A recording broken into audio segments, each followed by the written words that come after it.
Melinda, the number of people that were plant-based were only a handful.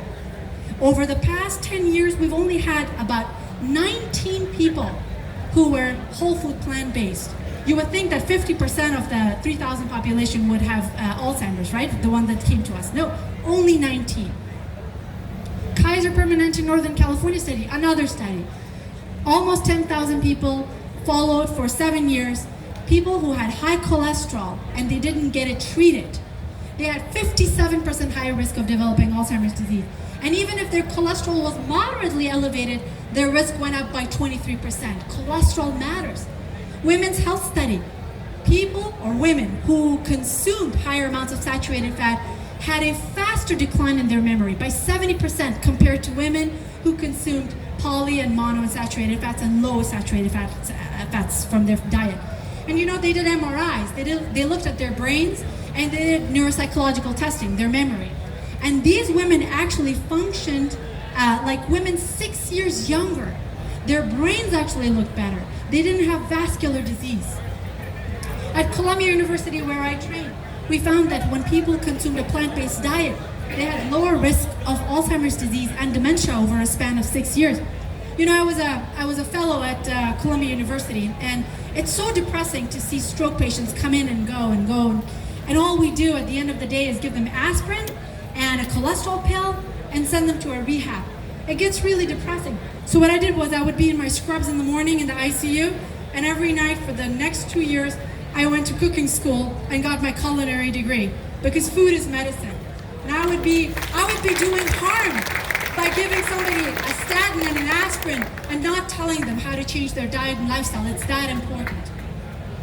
Russian University, again, the MIND diet reduced the risk of Alzheimer's disease by 53%. But you know what the beautiful thing is? It's not an all or none phenomenon. Even small adherences to that diet actually reduce their risk by 35%. So you don't have to go all the way. Even the smallest of change can actually make the biggest difference. And then another study, again, an Adventist health study. Plant-based diet reduced cognitive impairment by 28%. I think I've shown you a lot of evidence. I could sit here for the rest of the day and talk to you guys about the importance of nutrition and show you paper after paper after paper about the importance of a whole food, plant-based diet preventing devastating diseases like Alzheimer's and stroke. Now, this is a very crucial point. This actually came out last month. They did a study on kids. These were adolescents, ages 12 to 17. And they did MRI images of their brain. Most of them were overweight or obese. And they found out that you actually get white matter disease. White matter disease is the disease of the inflammation of that insulators of the connections between the brains. They actually had inflammation in their brain even at that age. And these children had insulin resistance, and when they did cognitive testing on them, their IQ was actually lower compared to children who didn't have inflammation.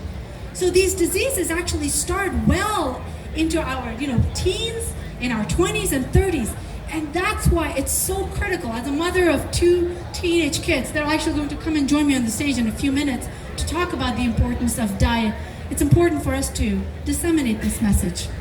In the California teacher study where I do research, I'm always intrigued about the Mediterranean diet. Who's heard about the Mediterranean diet? Yeah, great. Most popular diet right now in the United States as far as disease prevention is concerned. And I was curious. I wanted to know, what is the Mediterranean diet? What does it look like? Because every time you see it in a magazine, you see a beautiful woman sitting on a gondola, drinking wine with fish and cheese and pasta and maybe a little bit of music in the background. But this is what it looks like. When you parse out the Mediterranean diet score, people get a high score when they eat vegetables, fruits, whole grains, nuts and seeds, legumes, and a higher ratio of polyunsaturated fats to saturated fats. Now, what does that look like? It looks like a plant-based diet, doesn't it? You get a low score if you consume meat, poultry, and dairy, which are sources of saturated fats. So it's very consistent with all the other data that we have.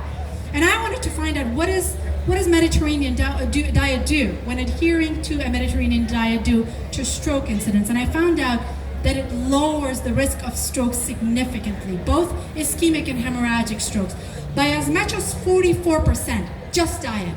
not even exercise, not even hormone in women, not even sleep, not even stress, just diet reduced the risk of stroke by 44%. Everybody says, well, what about supplements? Can I take a vitamin? Would a vitamin actually help me? You know, a lot of times when you stay up late at night, you see all these infomercials of blue jellyfish pills, you know, pumping up nutrients to your brain. No, there's no clinical research. There's no evidence that any vitamin can actually prevent dementia or even reverse it. People who say that they can reverse Alzheimer's disease are borderline criminals. Once Alzheimer's disease sets in, there's no going back. By that time, the disease is actually advanced significantly, but there's so much we can do to prevent it, even in the mild cognitive stage. Now, that was me, a male version of me a couple of weeks ago. You hear a lot about the paleo diet, the ketogenic diet, the carnivore diet nowadays, which is crazy.